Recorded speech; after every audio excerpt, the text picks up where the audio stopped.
तो हमने एक ये टेस्ट ट्यूब ली हुई है, 2 3 4 टेस्ट ट्यूब से हमें बिस्मिल्लाहिर्रहमानिर्रहीम। तो बेटा आज हमारे पास न्यूमेरिकल नंबर 5 है।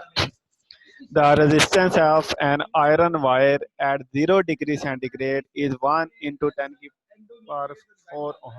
जो कहां पे कट लगा सकता है, ए के ऊपर कट लगा सकता है, जी के ऊपर कट लगा सकता है। ठीक है जी। तो जब वो एंजाइम अपनी एक्टिविटी परफॉर्म करेगा तो डिफरेंट फ्रैगमेंट्स जनरेट होंगे। तो जो रेजिस्टेंस है वायर के 0 डिग्री सेंटीग्रेड पे जिसे हम आर नॉट लिखते होते हैं वो है 1 into 10 की पावर 4। उसके बाद what is the resistance at 500 degree centigrade, यानी आर टी हमने क्या करनी है, फाइंड करनी है। If the temperature coefficient of resistance of iron is, temperature coefficient जिसे हम अल्फा कहते हैं वो गिवन है। ठीक है, 5.2 10 की पावर -3 पर केल्विन। अब T1 हमारे पास 0 डिग्री सेंटीग्रेड है, उसे केल्विन में कन्वर्ट करेंगे 0 + 273 273 केल्विन आ गया। फिर हम 500 को केल्विन में कन्वर्ट करें तो 500 + 273 773 केल्विन। तो नीचे हम लिखते होते हैं चेंज इन टेम्परेचर। ठीक है, अल्फा हमारे पास होता है RT - R0 over R0 T, तो ये T चेंज इन टेम्परेचर है। तो डेल्टा T हमारे पास आ जाएगा 773 - 273 इक्वल आ जाएगा 500 केल्विन के। ठीक है, हमें दिया गया है R0, इससे आगे कोई ए नहीं है, मतलब उसने T1 वो फ्रैगमेंट बना T2 और अल्फा। हमने RT फाइंड करना है तो उसके लिए हमने डेल्टा टी निकाल ली। तो अल्फा हमारे पास है RT - R0 over R0 T, तो यहाँ से हमने RT निकालना है, तो इसको हम हल करेंगे तो ये आ जाएगा RT - R0 इक्वल आ जाएगा alpha into R0 multiply by T। तो RT हमारे पास आ जाएगा R0 प्लस हो सकता है वहां पे 50-60 फ्रैगमेंट्स हो इस R0 अल्फा T। तो वैल्यूज पुट करके हम RT की वैल्यू फाइंड कर लेंगे। ये बड़ा बात समझ आ गई है? ये अगला लिखना है जी, क्या बनेगा? ये यस सर आ गई है। फिर है हमारे पास GAC, फिर हमारे पास क्या है जी T। तो ये RT की वैल्यू आ गई। उसके बाद कह रहा है मतलब A + G वाले में सिर्फ यही फ्रैगमेंट्स बन सकते हैं। अब आते हैं B में, हमें एक सर्किट डायग्राम दी गई है। Calculate terminal potential difference of each of cell, यानी ये हमारे पास दो सेल हैं, एक को हम E1 कह देते हैं, एक को हम E2 कह देते हैं।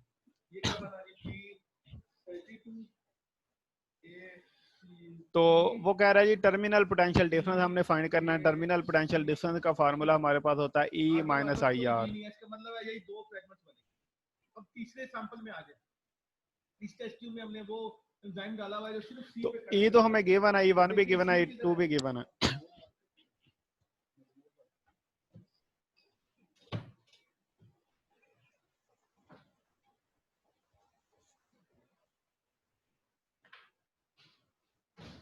तो ये एंजाइम लगाता है जी कट कहां पे, तो R की वैल्यू भी गिवन है, दोनों बैटरीज के लिए स्मॉल r की वैल्यू दी गई है।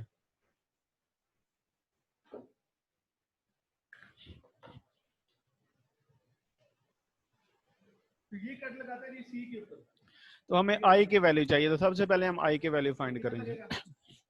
ठीक है, तो E1 गिवन है 24 वोल्ट, R1 इक्वल है 0.10 ओम के, E2 6 वोल्ट और R2 हमारे पास है 0.9 ओम और एक्सटर्नल रेजिस्टेंस हमारे पास है 8 ओम। ठीक है, तो टर्मिनल पोटेंशियल डिफरेंस फाइंड करने के लिए सबसे पहले हमें I की वैल्यू चाहिए, तो हम वो फाइंड करेंगे।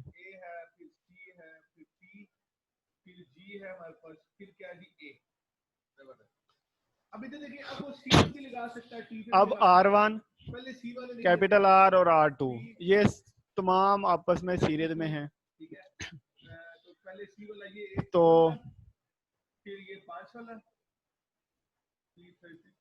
हम इसकी इक्विवेलेंट रेजिस्टेंस फाइंड करेंगे तीनों को जमा करके। तो R equal R1 + R2 + R 0.10 + 0.9 + 8, तो टोटल 9 ओम आ गया। उसके बाद अब हमारे पास देखें दोनों बैटरीज के पॉजिटिव टर्मिनल आपस में कनेक्ट हैं। ठीक है, दोनों बैटरीज के पॉजिटिव टर्मिनल आपस में कनेक्ट हैं, तो अगर तो होता एक का पॉजिटिव दूसरे का नेगेटिव, फिर एक का पॉजिटिव दूसरे का नेगेटिव, इस तरतीब में होते तो करंट की डायरेक्शन सेम रहती। लेकिन अब दोनों के पॉजिटिव टर्मिनल आपस में कनेक्ट हैं, तो हमने पढ़ा था कि इस तरह के केस में करंट की डायरेक्शन हमेशा बड़ी बैटरी से छोटी की तरफ होगी। ठीक है, अब हमारे पास इसके जो वोल्टेज हैं 24 हैं, इसके हैं 6, तो करंट की डायरेक्शन E1 से E2 की तरफ होगी। बेटा ये बात समझ आ गई?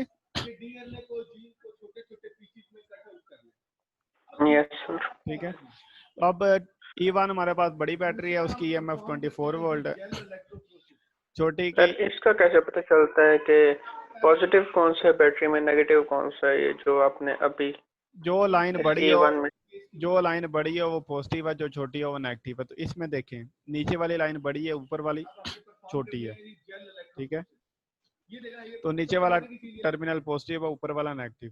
ठीक है, यस सर।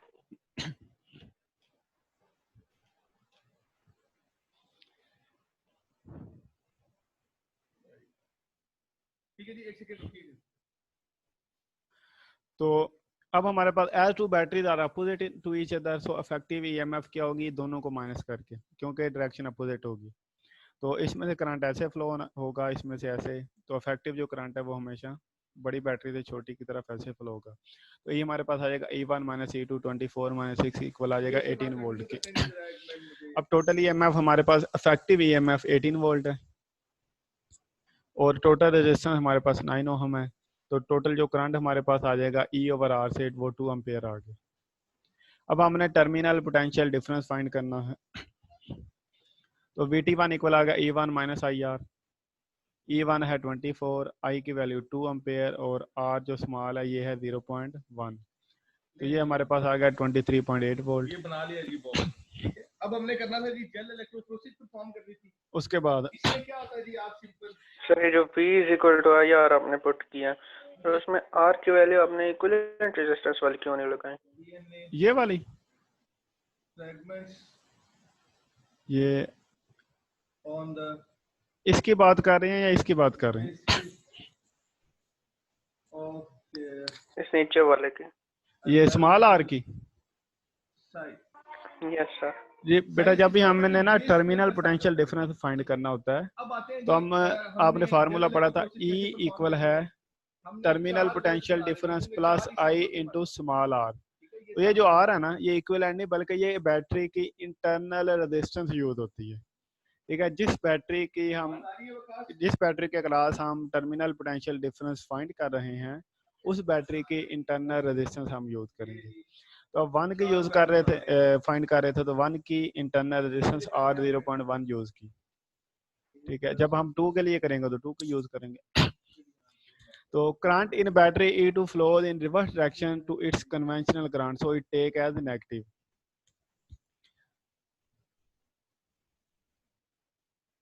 अब जो हमारे पास बैटरी 2 है, इसमें से करंट ऐसे फ्लो हो रहा है। ठीक है, हालांकि कन्वेंशनल करंट ऐसे होता है, तो इसके लिए इसका जो करंट होगा वो भी क्या होगा, नेगेटिव होगा। तो V2 हमारे पास आ जाएगा, लोडिंग के बाद क्या होता है VT2 हमारे पास आता है E2 माइनस IR2।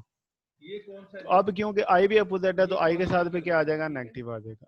और डीएनए के ठीक है, नेगेटिव चार्ज है तो वो पॉजिटिव, तो VT2 आ गया 6, E2 प्लस ये माइनस माइनस प्लस हो गया I इंटू R2, तो 7.8 वोल्ट आ गया। आपने न्यूक्लियोटाइड पहले छोड़ के ना बाकी ये बड़ा बात क्लियर है? 1 2 सर इस I ने भी तो हर दफा प्लस ही हो जाना है जब हम नेगेटिव लगाएंगे IR2 के साथ जी। तो फिर नेगेटिव लगाने से फर्क तो कभी भी नहीं पड़ेगा। देखें इधर ऊपर वाला अगर फार्मूला आप देखें, बॉक्स जो लगाया था वो दूसरे नंबर से लगाया था, पहले को छोड़ के बाकी सीक्वेंस हमेशा सेम आएगी। ठीक है, ये हमारे पास फार्मूला देख रहे हैं आप, इसमें करंट की डायरेक्शन कन्वेंशनल करंट वाली ही है, तो फार्मूला हमारे पास यही है, VT इक्वल है E माइनस IR के। ठीक है, फार्मूला बेसिक ये है। अब अगर कन्वेंशन करंट की डायरेक्शन में है तो वो पॉजिटिव ही लिखेंगे, तो कोई फर्क नहीं पड़ेगा। अब इस बैटरी में वो कन्वेंशनल करंट के अपोजिट था, तो इसलिए साथ क्या हमने लिख दिया माइनस। बात समझ आइए? तो ये कितने हैं जी? यस सर, हाँ जी। ठीक है, तो बेसिक फार्मूला हमने ये याद रखना है। ठीक है, तो उसके बाद फिर हम देखते हैं लूप के लिहाज से या करंट की डायरेक्शन के लिहाज से, फिर हम प्लस माइनस लगाते हैं। बेस पेयर का क्लियर है बेटा? इस साइड की बेस। अब आपने काम क्या करना बेटा, अब आपने यस सर। ये लाइन आगे हमारे पास न्यूमेरिकल 7 और जो 8 है ना, ये वही हमारे पास लूप के फार्मूले से हमने किरचॉफ्स रूल यूज करके हमने फाइंड करने हैं। तो हमारे पास सर्किट डायग्राम गिवन है। Find the current which flow with all the resistance of the circuit. ठीक है, अगर आप सर्किट डायग्राम देखें तो इसमें दो ही रेजिस्टेंस हैं, एक ये वाली और दूसरी। उसके सामने एक लाइन लगा दी। अगला देखें 3 वाला है, 3 के सामने एक लाइन लगा दी। फिर देखें दो रेजिस्टेंस हमारे पास, एक R1 और एक R2 और दो ही बैटरी है। बड़ी को हम E1 कह देते हैं, छोटी को हम E2 कह देते हैं। अब आ जाते हैं जी इधर जी में। इसमें कौन सा पहला है? वो कह रहा जी हर रेजिस्टेंस में से पास होने वाला करंट हमने फाइंड करना है। ठीक है, तो वही हम लूप रूल यूज करेंगे। 7 वाला। फिर हमने कहां पे लगानी है जी? तो इधर देखिए हमने टर्मिनल को नाम दे दी A B C D E और F। सी वाले में ठीक है, एक सिंगल अब हमने लूप कंसीडर करना है। लूप हम क्लॉकवाइज भी ले सकते हैं और एंटी क्लॉकवाइज भी ले सकते हैं। तो अगर क्लॉकवाइज लेने हैं, उसके बाद आगे देखते हैं जी सी प्लस टी में एक कौन सा सिंगल वाला? एक। फिर देखें 1 2 3 4 5 वाला है।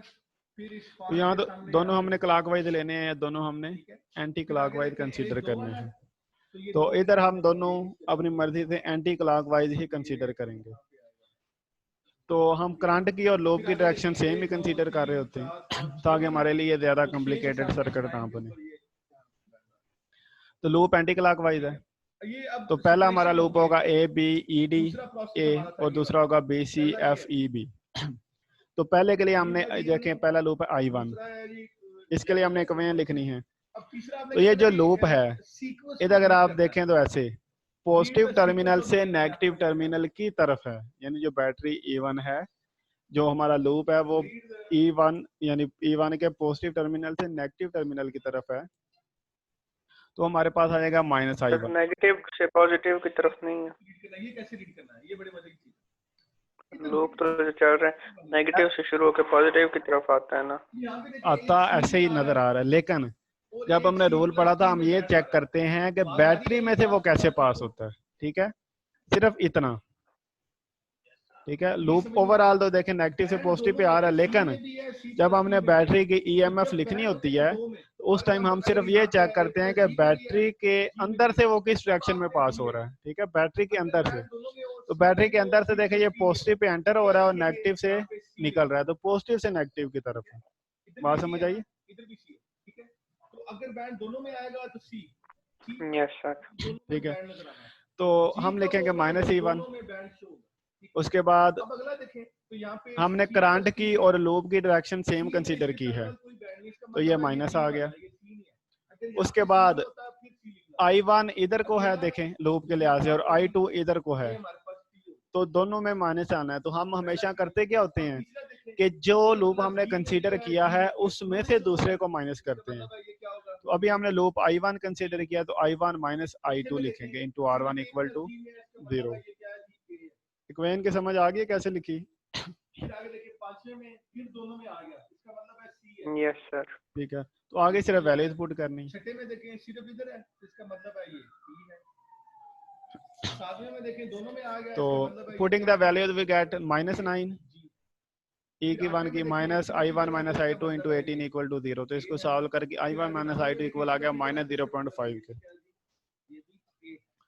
उसके बाद हमने दूसरे पे रूल अप्लाई करना है। सीक्वेंस हमेशा रीड की जाती है बॉटम टू टॉप, नीचे से ऊपर की तरफ। इसे आप नीचे में लिख रहे होंगे आप। तो दूसरे में हम देखें तो दूसरे लूप के रास्ते में हमारे पास 3 कंपोनेंट आ रहे हैं। तो इसमें अगर बैटरी देखें, बैटरी में से जब करंट पास हो रहा है तो इसका भी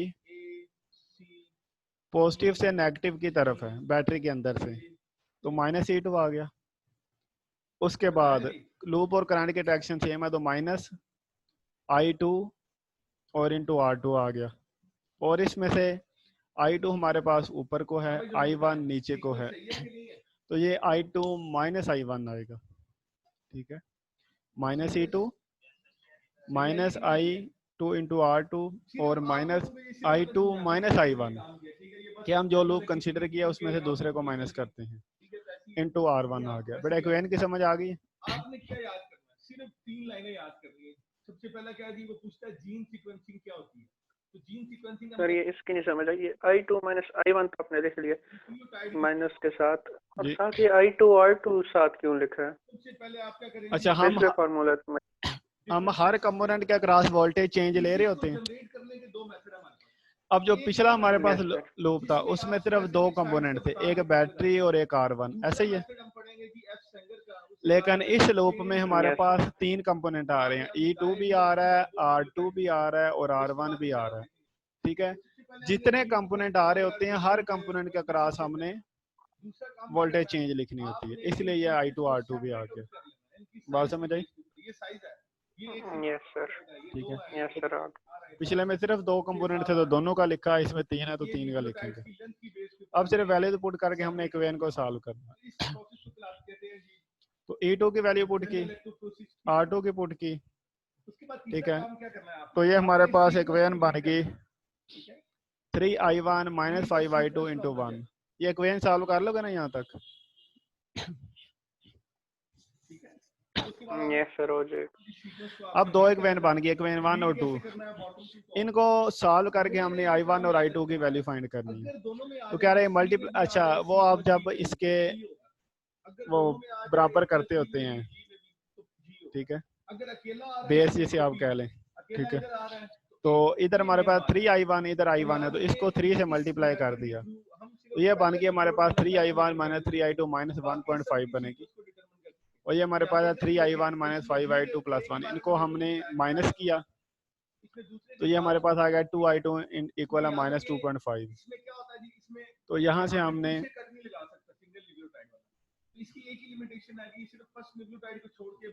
I2 की वैल्यू पुट निकाल ली। अब I2 की ये वैल्यू आप किसी एक वेने में पुट करें, ऊपर वाले में I1 minus I2 equal to 0.5 है, तो वो भी आ गई I1 माइनस, ठीक है। तो I1 और I2 की वैल्यू हमारे पास आ गई। अब नेगेटिव साइन क्या शो करता है? Actual direction of current I2 is the anti clockwise direction, ठीक है। तो I1 और I2 की वैल्यू हमने फाइंड कर ली थी। बात क्लियर है? बस ठीक हो गया, ये मैं जरा इसकी पिक्चर। Yes, sir. इसके बाद फिर जी अगला है हमारा दूसरा, वो पढ़े फिर। अच्छा, उसके बाद ये मिक्सअप तो नहीं होगा, बताएं मुझे। ये जो हमारा सर्किट है, इसमें से करंट I1 पास हो रहा है, I1 की वैल्यू हम फाइंड कर चुके हैं। इसमें से करंट I2 है वो फाइंड कर चुके हैं, इसमें से भी करंट I2 है वो भी हम फाइंड कर चुके हैं, ठीक है। दूसरे कहा था हर कंपोनेंट के अक्रॉस, लेकिन इसमें से जो करंट फ्लो हो रहा है वो I1 माइनस I2 हो रहा है, ठीक है। I1 नीचे को, I2 ऊपर को, तो हम फिर उसके हिसाब से इसको चेक करेंगे। I2 माइनस I1 भी तो फ्लो हो रहा है ना? जी वही, एक मिनट देखते हैं, ये देखिए।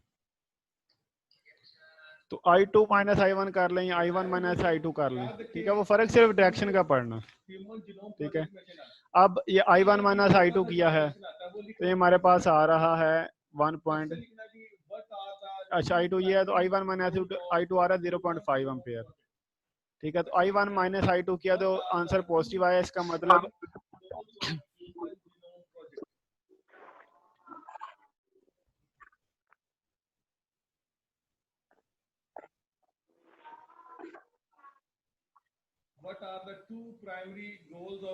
ठीक है। तो I1 माइनस I2 किया है तो आंसर जो हमारे पास आ रहा है वो पॉजिटिव आ रहा है। हम कह रहे हैं कोई डायरेक्शन I2 माइनस I1 भी कर सकते हैं, ठीक है। लेकिन हमेशा बड़े में से छोटे को माइनस करते होते हैं, ठीक है। Yes, sir. और वैसे भी इधर देखें ना, बैटरी E1 बड़ी है तो E1 के अकॉर्डिंग I1 है तो वही हम कंसीडर करेंगे। उसके बाद न्यूमेरिकल नंबर 8 है, या भी कर लें या कल के लिए रख लें? सर ये आखिरी है? जी आखिरी है। कर लेते हैं। वो कह रहा है जी find the current and power dissipated in each resistor of the circuit. तो सर्किट सॉल्व करना है, तो हमारे पास इसको हम कह देते हैं जी R1 है 1 ओहम, इसे हम कह रहे हैं जी R2 2 ओहम है, ये हमारे पास R3 है, ये R4 है, ये R5 है, ये R6 है। एक आप किसी को भी R1 R2 R3 R4 R5 R6 नाम दे सकते हैं, ठीक है। तो उसके बाद हमने लूप कंसीडर करके इक्वेशन को हल ही करना है। पहला पैराग्राफ है ना ह्यूमन जीनोम प्रोजेक्ट है, उधर देखिए चौथी लाइन में ये बात लिखी होगी, ठीक है। तो हर रजिस्टर में से जो करंट फ्लो और I1 I2 I3 I4 6 है, ठीक है, और इस तरह हम R1 R2 R3 वैल्यू दी गई है, तो लूप इक्वेशन ही लिखनी है। चौथी लाइन में एक बात लिखी तो है, सबसे पहले हमने एंटी क्लॉकवाइज ही कंसीडर किया है, तो इसको हम देखते हैं। बैटरी के अंदर से नेगेटिव से पॉजिटिव टर्मिनल की तरफ है, ठीक है। तो नेगेटिव से पॉजिटिव की तरफ है बैटरी के अंदर से, उसे हम पॉजिटिव E1 लिखेंगे, और ये हमारे पास आ जाएगा -I1 R1। अब इसमें से I1 नीचे को है, I2 ऊपर को, तो I1 -I2 इंटू R2, और ये R3 है, आखिरी पैराग्राफ वहां पे देखेंगे सेकंड गोल, तो R3 भी -I1 R3 आ जाएगा। तो इसमें आप वैल्यूज पुट करें, ठीक है। तो हमारे पास इक्वेशन आ गई -2I1 plus I2 equal to -3। इसके अलावा आपको मैं एमसीक्यू उसके बाद हमने दूसरी इक्वेशन लिखनी है। एमसीक्यू देखने जी, इसमें से एमसीक्यू कौन से आते हैं। एक आखिरी लाइन है जी, आखिरी पैराग्राफ की पहली line, the second goal is to construct a base sequence map, ठीक है। उसके बाद एक, तो अब हमने दूसरे के लिए लिखनी है, तो ये पॉजिटिव से नेगेटिव की तरफ है, ठीक है, इधर तो ये दो लाइन की आपने अंडरलाइन, पहले पॉजिटिव टर्मिनल है फिर नेगेटिव है बैटरी के अंदर से, तो ये -E2 आ जाएगा, -I2 R6, ये I2 -I1 लिखेंगे, -I2 R4 और -I2 R5। तो इसमें भी आप वैल्यूज पुट करके, तो हमारे पास दो इक्वेशन बन गई।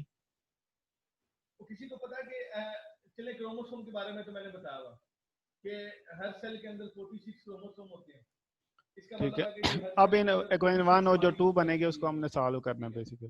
ये बात तो ये सबको पता है। अब एक सिंगल डीएनए मॉलिक्यूल को फोकस करना आपने, एक सिंगल डीएनए, ठीक है। कोई बच्चा तो बताया जी कि एक डीएनए, ठीक है, तो उन दोनों इक्वेशन को हम सॉल्व करेंगे, तो हमारे पास I2 और I1 की वैल्यू आ गई। क्रोमोसोम को छोड़ दें, डीएनए को छोड़ दें। अगर आपने बताना हो जी कि हर ह्यूमन सेल के अंदर, each cell of human being, उसके अंदर कितने जीन्स पाए जाते हैं, किसी को नंबर आता है जी? I1 I2 फाइंड कर लिया, उसके बाद हमने करंट थ्रो हर रजिस्टर में से फाइंड करना है। ह्यूमन बीइंग्स में टोटल कितने जीन्स हैं, total set of genes in a human. तो इधर देखें जरा, आवाज आ रही है? इसमें से भी I1 होगा, इसमें से भी I1 होगा, इस तीनों में से I2 होगा, और इसमें से I1 -I2 होगा, ठीक है। तो ये हमने सिर्फ फाइंड कर लेना, ठीक है। लेकिन याद रखें अक्सर ना ये तो करंट थ्रो ईच रजिस्टर जब हमने फाइंड करना है, तो R1 0.8 एम्पेयर, I1 जिनमें से पास हो रहा है, जिसमें से सिर्फ फर्क आ रहा है उसमें से को हम माइनस कर लेंगे, ठीक है।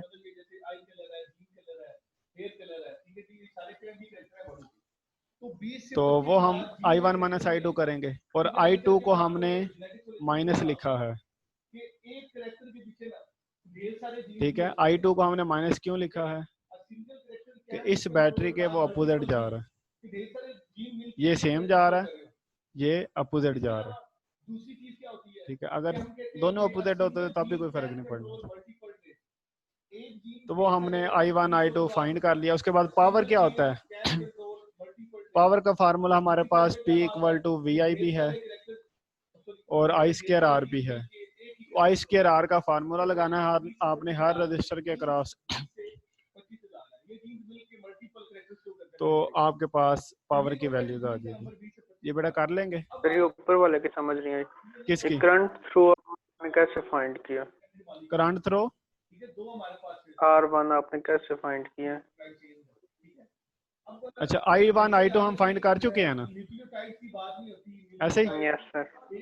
अच्छा, अब ये देखें जरा, तो इसमें से I1 पास हो रहा है, तो जो I1 की वैल्यू वही इसमें से है, इसमें से भी I1 पास हो रहा है, तो जो I1 की वैल्यू वही इसमें से पास हो रही है। इस इन तीनों में से I2 पास हो रहा है, तो जो I2 की वैल्यू हम फाइंड कर चुके हैं वही लिखी है। अब इसमें से I1 माइनस I2 है, तो उसके लिए हमने कैलकुलेट कर लिया, ठीक है। जिनमें से I1 सिंगल था वो I1 लिख दिया, जिनमें सिंगल I2 था वो I2 लिख दिया, और जिसमें से दोनों थे उसको हमने माइनस करके लिख दिया, ठीक है। हमारे टोटल कितने टोटल बेस पेयर हैं? Yes sir. तो 3 बिलियन बेस पेयर है, ठीक है। इसका मतलब एक्स साइड 20 नहीं है, दूसरी साइड पे 5 है,